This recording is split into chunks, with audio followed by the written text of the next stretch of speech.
Voxmakers, Trash ou même la Redbox. Vous avez très certainement déjà entendu parler de collectifs de youtubeurs. Mais qu'est-ce que c'est? Pour faire simple, c'est une union de plusieurs vidéastes dans un but de créer sur une même chaîne pour Voxmaker et Trash, ou dans un but de diminution des coûts pour la Redbox. Bon, c'est vraiment simplifié, hein. Mais voilà, après la chute de Voxmakers en 2017, son drama en mai 2019 et maintenant le départ de la quasi-totalité des membres de Trash, ne peut-on pas se demander si les collectifs sur YouTube sont voués à disparaître? Aujourd'hui, vous l'aurez compris, nous allons essayer de voir dans une courte vidéo les points forts et les points faibles des collectifs de vidéastes, afin de déterminer si, de nos jours, il est toujours bon d'en créer. D'ailleurs, petit disclaimer avant de continuer la vidéo, non, je ne cherche pas à surfer sur le drama de Trash. Certes, je profite effectivement de cette occasion pour vous en parler, mais en réalité, pas mal de ce que j'ai à dire me trotte dans la tête depuis le drama des Voxmakers. D'ailleurs, je n'aime pas trop le mot de drama.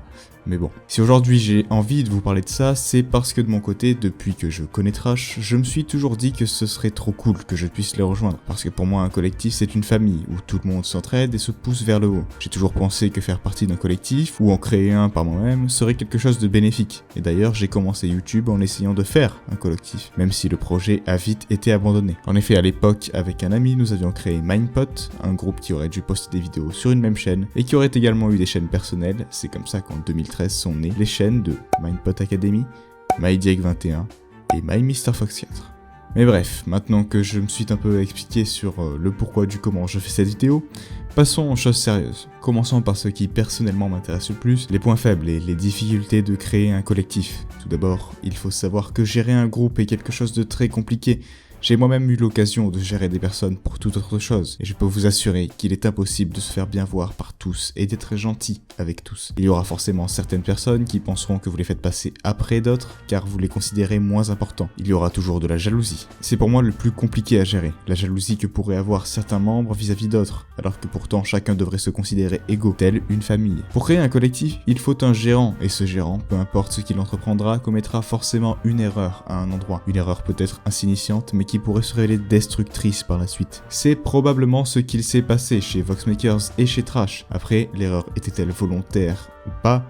J'en sais rien, et je ne veux émettre aucune accusation, simplement partager mon avis. Autre chose aussi, qui peut peser dans la balance, faire des vidéos sur une même chaîne pose forcément problème. Déjà dans un premier temps pour les revenus, puisque c'est compliqué de partager les revenus d'une vidéo si on ne met pas une limite en termes de mois, mais si la limite est mise, certains membres pourraient considérer qu'elle est mise trop tôt, et de toute façon, l'entièreté des revenus n'iront pas au créateur de la vidéo. Et même sans parler d'argent, si un membre s'investit à fond dans la chaîne et se fait virer ou décide de partir, ne va-t-il pas vouloir récupérer ces vidéos? Ou ne va-t-il pas se dire « Merde, j'ai fait tout ça pour rien, parce que je n'ai même plus accès à la chaîne ». C'est quelque chose qui pose problème et qui forcément sur une chaîne collective ne peut pas être réglé. Passons sur une note plus positive en parlant des points forts, car oui, il y en a, et je ne vais d'ailleurs pas en faire une liste exhaustive car ce serait bien trop long, il y en a trop. C'est pourquoi je vais vous donner les deux principaux, selon moi évidemment. Ici d'abord je vais vous parler de l'effet de groupe. Nécessairement, quand vous travaillez à plusieurs sur un projet, vous êtes plus productif. Déjà rien que cela c'est un très bon point en faveur des collectifs, créer plus et mieux, grâce à un travail d'équipe et une concurrence mutuelle entre les membres. Ensuite, autre chose de bénéfique, c'est que tout le monde tire tout le monde vers le haut. Et ici, je vais plutôt prendre l'exemple de Trash. Chez Trash, il y avait certes la chaîne principale, mais quasiment tous les Trashers avaient aussi leur chaîne personnelle, comme Filtrong ou Askens par exemple. En faisant des vidéos sur Trash, ils faisaient découvrir leur chaîne personnelle à un autre public. Et en faisant des vidéos sur leur chaîne personnelle, ils faisaient découvrir Trash à d'autres viewers. Bon, voilà, on a vu quelques points faibles et quelques points forts, maintenant place à la conclusion. Alors, en 2019, faut-il essayer de se lancer dans un collectif de vidéastes? Eh bien, même si ça m'embête de dire ça, non.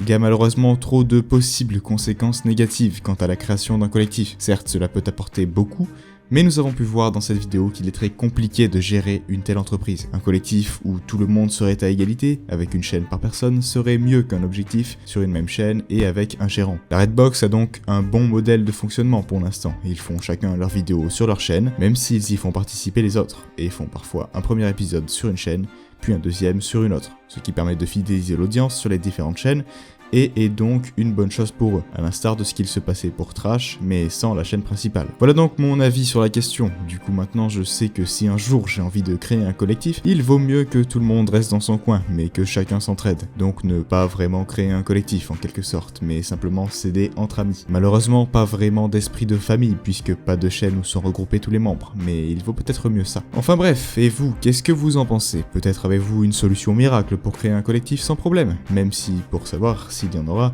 il faudra forcément attendre de voir dans la durée. Mais bref, en tout cas, n'hésitez pas à me dire en commentaire et n'hésitez pas également à me dire ce que vous avez pensé de la vidéo. Sur ce, j'espère justement qu'elle vous a plu et je vous retrouve une prochaine fois pour une nouvelle vidéo. Allez, salut!